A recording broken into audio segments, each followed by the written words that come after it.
ayez le courage de dire la vérité aux Sénégalais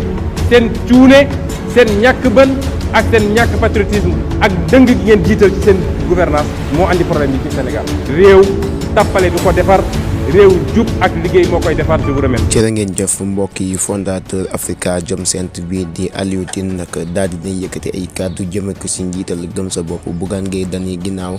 jàpp gi nga xam ne nag daal nañ koy jàpp moom Aliou Tine nag mi ngi daal di génn di dénoncer ak tamit di yëkkati ay kàddu jëme ko si ki nga xam ne nag moo di Bougane Gueye Dany nee na nag moom mi ngi sàkku si ñu bàyyi ki nga xam ne moo di Bougane ndax kat ab candidat la ci élection législative yi ñu jëm kon nag war nañ ko mën a bàyyi mu daal di battre campagne am comme ni ko ñëpp di defee tey itam daal dina yëkkati ay kàddu moom Aliou Tine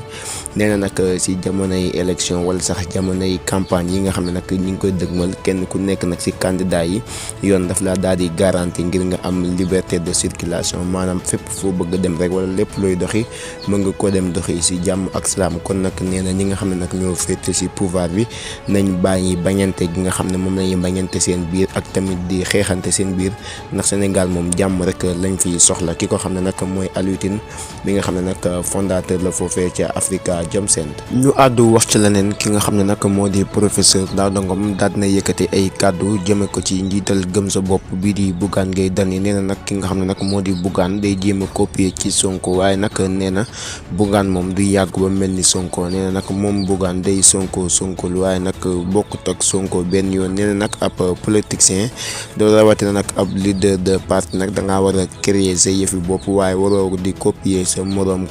moroomu politicien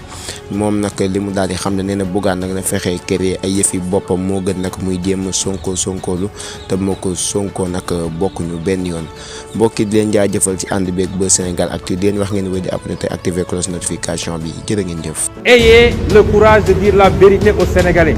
seen cuune seen ñàkk bën ak seen ñàkk patriotisme ak dëng gi ngeen jiital ci seen gouvernance moo andi problème yi ci Sénégal. réew tappale du ko defar réew jub ak liggéey moo koy defar. je vous remercie.